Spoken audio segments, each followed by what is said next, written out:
Você já deve ter ouvido algum comentarista esportivo falar que o goleiro teve um bom reflexo na defesa.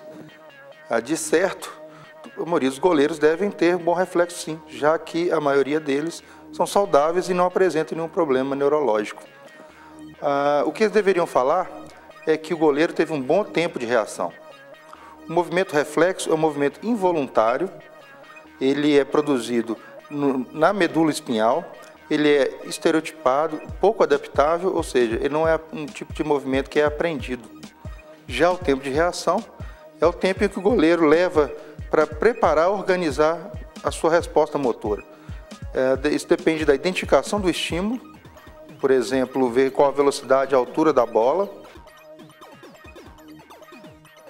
a posição dos adversários e dos companheiros. A partir da identificação do estímulo, ele tomar uma decisão sobre o que ele vai fazer, qual a resposta motora ele vai gerar, e a partir da tomada de decisão ele deve buscar na memória comandos motores para que esses comandos motores cheguem até a musculatura e ele consiga realizar o movimento que foi planejado. O tempo de reação do goleiro depende também da prática que esse goleiro tem no esporte. Por exemplo, com a prática ele aprende a identificar os estímulos que são os mais importantes para que ele possa executar a sua ação. Isso diminui o tempo de reação desse goleiro. Um outro fator importante no tempo de reação é a tomada de decisão do goleiro. Quanto mais prática ele tiver, mais experiência, maior capacidade de buscar na memória informações sobre as possíveis respostas motoras que ele pode gerar, diminuindo assim também o tempo de reação. E por último, é a parte da programação do movimento, onde ele busca na memória os comandos motores para que ele ative a musculatura que precisa ser ativada.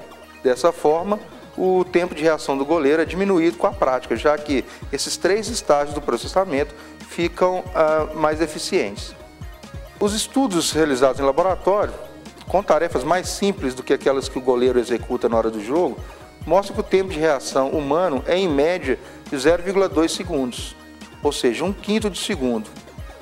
Além do tempo de reação, nós precisamos também avaliar o tempo de movimento, que é o tempo que o goleiro, após o tempo de reação, tem para deslocar o seu membro e fazer a defesa.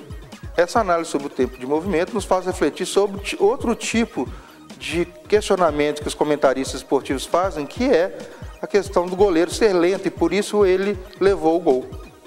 Imagina uma situação em que o adversário chuta a bola muito forte e ele está muito próximo ao goleiro e essa bola vai passar pelo goleiro em intervalo menor do que 0,2 segundos. Ou seja, não haverá tempo suficiente para esse goleiro identificar o estímulo, tomar uma decisão sobre o que fazer com esse estímulo e ainda programar a resposta de forma a movimentar seus membros. Então, o que a ciência nos mostra é que, em determinadas situações do jogo, é impossível para o goleiro processar toda essa informação e ainda responder em tempo suficiente. Em inúmeras situações, o que é esperado que realmente aconteça o gol. Então, tentando responder à pergunta inicial, né, se todo goleiro tem bom reflexo, a resposta é sim. Todos os goleiros, de forma geral, os atletas são sadios e não apresentam nenhum problema neurológico. O que diferencia um bom goleiro de um goleiro amador, de um goleiro ruim, é o tempo de reação.